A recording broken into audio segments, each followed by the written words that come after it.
Para atualizar sua academia, consulte Brick Sport, o melhor negócio. 8429-9831.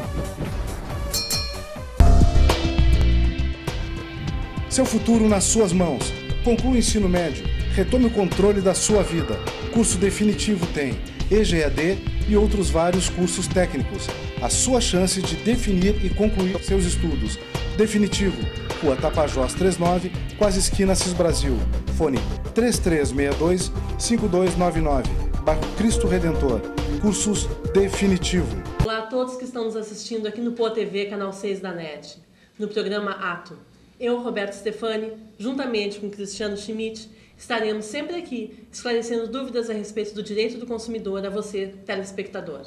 Nosso tema de hoje é falar justamente do que deve estar acontecendo em vários lares após o Natal. Aquele presente que você deu ou recebeu e apresentou problemas. Para esclarecer melhor esta situação, estamos aqui com Cristiano Schmidt, advogado, professor de Direito, mestre e doutorando da URGS, membro da Comissão do Direito do Consumidor da OAB-RS, autor de vários livros e artigos.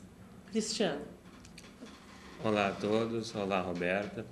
Bom, agora nesse período pré e pós-Natal, nós nos deparamos com uma série de problemas que acabam caindo sobre esses presentes que nós compramos, ou para nós mesmos ou para aquelas pessoas a quem a gente ama, aquelas pessoas que a gente gosta, amigos e parentes.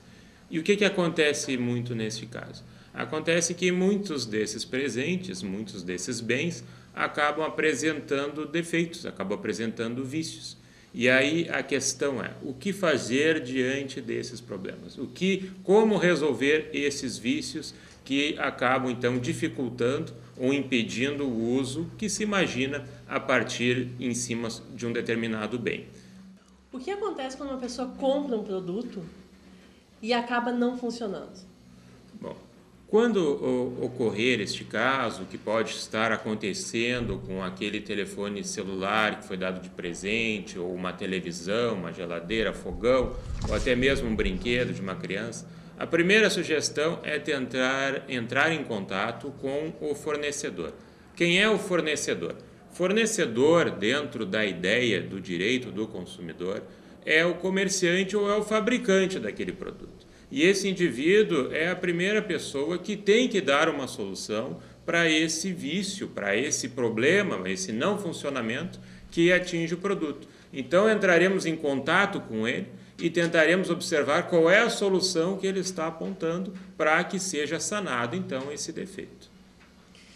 Na hora da compra da loja, se a pessoa não testa o produto, muito comum de acontecer, chegando em casa e ele apresenta problema, isso tem alguma relevância?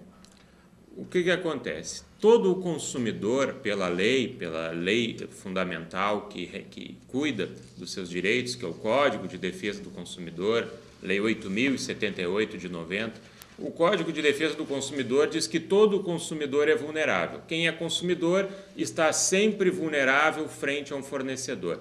Muitas vezes nós compramos produtos no ímpeto, no impulso imediato. O que acontece? Nós não paramos para testar o produto, nós não paramos para estudá-lo na loja, até porque não é o local apropriado e não há tempo. E o que acontece?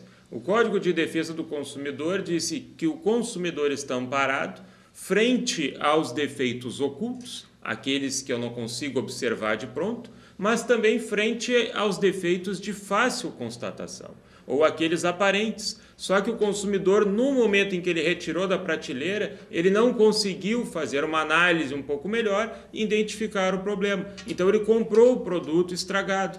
O direito dele é o mesmo daquele que não perceberia por um exame mais aprofundado, ou seja, ele tem direito de reclamar pelo vício que atinge este material comprado.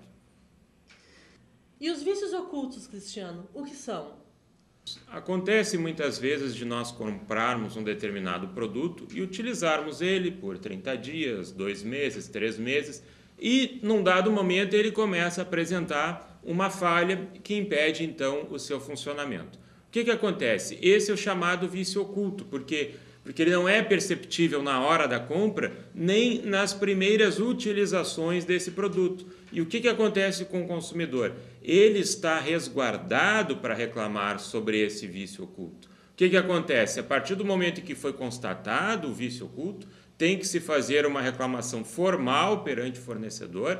Por quê? Porque isso vai resguardar o quê? O tempo para o consumidor, depois, se for o caso, entrar até em juízo e poder reclamar a sanação desse problema e a resolução desse vício que atinge o produto adquirido. Qual o prazo que as pessoas têm para reclamarem quando constatam o vício?